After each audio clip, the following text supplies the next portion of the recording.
Gasha is a set collection card game where you experience the thrill of trying your luck at the Japanese toy dispensers, the Gasha Pones. You never know which Gasha you will get. Match the Gashas shown on the set reward cards to score points and bonus tokens. Hey people, how's it going? So on today's video, we are going to be talking about Gasha.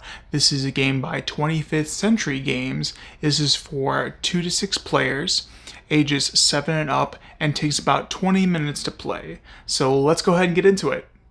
Alright everybody, so this is Gasha, and we currently have it set up for 2 players.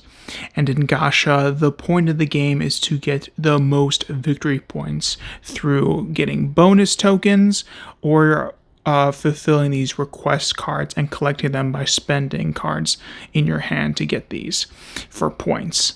The game ends when one of 3 things happens: whether all of the bonus tokens are collected, all of the request cards or the point cards are all collected, or in the unlikely fashion of there's no more cards to fully set out 4 separate decks. If that ever happens, then the game will end and the person that triggered it will have their last turn, but then every other player will also get a turn before the game ends. So first, all players are given 4 cards at the beginning of the game. And during your turn, you have 2 actions. You can go ahead and collect more cards, whether you can take, and that's, you can collect 2 cards, whether it's from the same deck or one from each deck. Now, an interesting thing in this game is the backs of the cards actually show you what cards or what possible things you'll be picking up, which I really like about this game. I think that's really interesting and really cool. It adds a little bit more strategy, a little bit more, like, I don't know, concentrated push your luck, because you're, okay, well, if I go here, there's a chance for that, or if I go there, there's a chance to get that, or hey, like right here, there's a 50 chance of getting something that I need, or if you need both those things, then you automatically know that you're going to get something you need, which I really like about the game. So you can pick up 2 cards, both from the same deck or one from 2 different decks. And then the other thing you can do on your turn is fulfill one of these request cards, or these request cards. Let's call them request cards. If you go ahead and fill one out, do its request, like this one needs 2 of the girl dolls, or this one needs 3 of the same, you go ahead and discard those to the discard pile, and you'll be able to pick up that card for those points. You'll be putting it up in front of you. Now, this is how you will get these bonus tokens, is where if any time you were able to collect 2 cards that have the same type of ticket. You see there's the points right there, but then there's the ticket icon right there. If you ever get a 2 ticket halves that are the same color, whether it's a card with the solid color or 1 solid color or 1 wild color, you will be able to get randomly one of these tokens. Now, these tokens come in 3 variations. One is you get 2 wilds, so you can fulfill another card faster, or it's 3 points at the end of the game, or it is take another turn. And those are the 3 things that you can possibly get from the bonus tokens. And once you use them, you'll go ahead and flip them over. When you take them, you'll be placing them in the middle of the 2 cards, so you've shown that you've used that ticket to get one of the bonus tokens. And then once you, if you use it, if it's the wilds or the take another turn, after you go ahead and use those, you'll flip them over to show that they are used. And so that's the 2 actions you can take on your turn.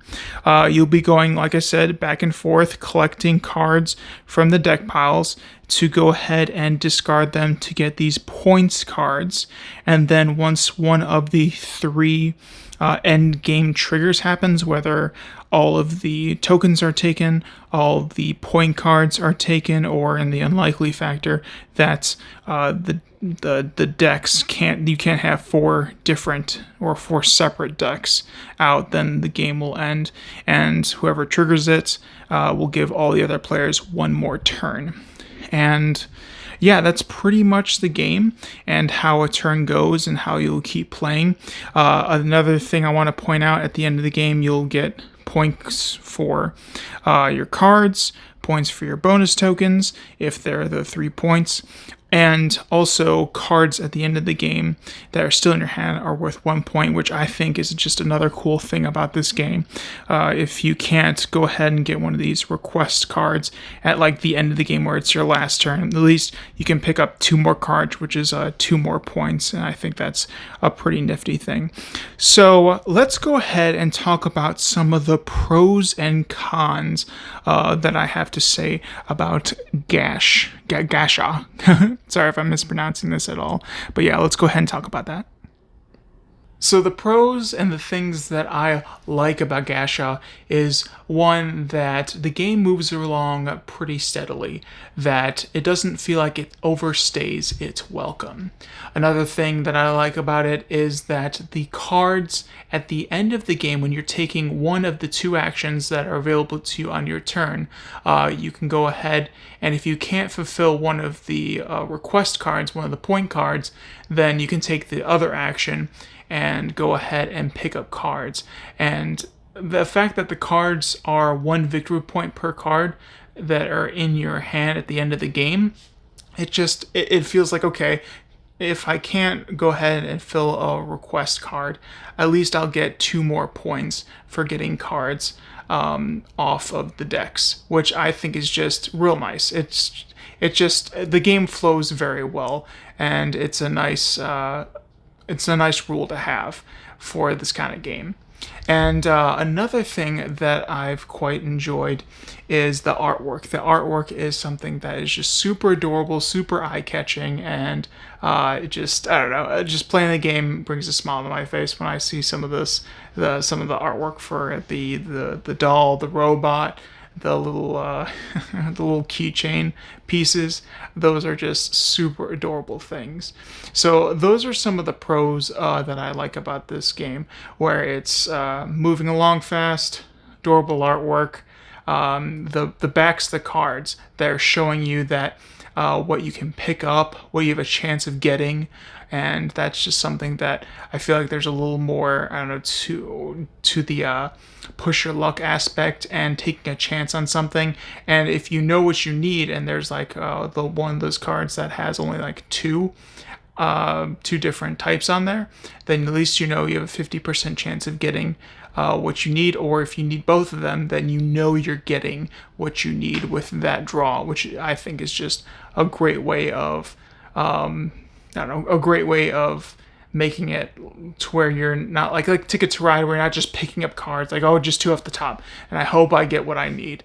But in this game, you're taking cards off the top and you have a feeling and some idea of what you're getting.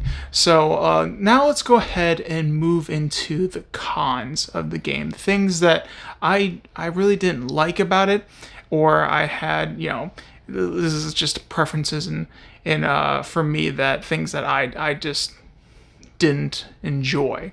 So let's go ahead, and one of those things is the tokens. I enjoyed the tokens, but there are a lot more tokens. The tokens I was showing is only 5, and that's for a 2-player game. But sometimes I feel like if you grab too many of and it's all random, you don't know what you're putting out there. You can stack it if you want to and shuffle it around.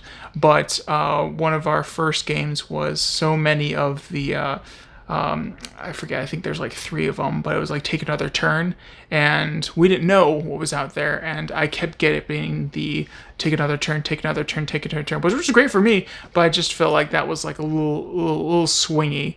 But I mean, what can you do? It's random. You randomly place them out there, you randomly pick them. But I feel also that some of the tokens aren't Like the points. The points are great, but I think I'd always rather have the two more like the 2 item token where it's 2 random things to where you can go ahead and pay for them to get one of the request cards, one of the point cards that give you way more points than just 3 points at the end of the game and possibly tickets. And but yeah, that was one of the things I didn't like about it. And it's a light game. It's pretty light. So if you're looking for, something that's heavier, this isn't it. And the replayability for this game is just, after you play it a couple times, unless you really like it and enjoy it, then there's not too much replayability within this game.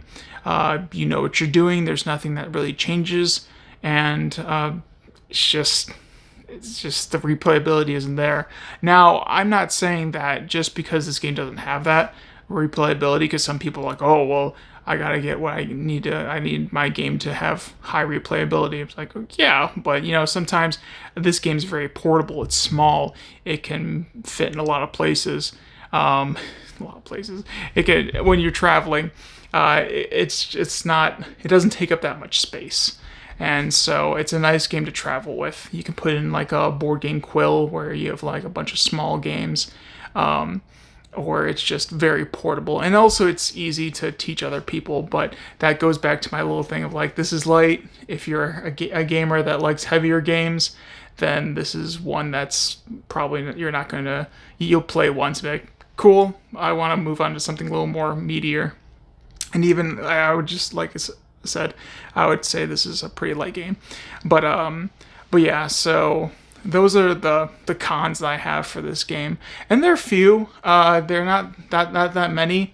I would definitely have this game out for someone that's just getting into board games or that doesn't do well with some of the more complicated games out there.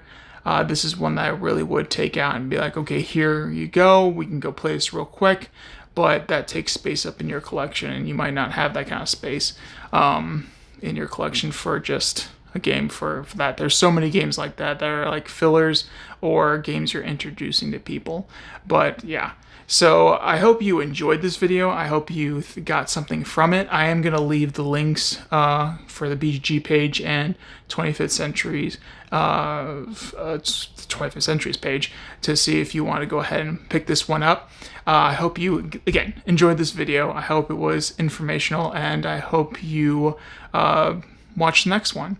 Alright, everybody. I hope you have a great day and play a lot of games, and we'll see you next time.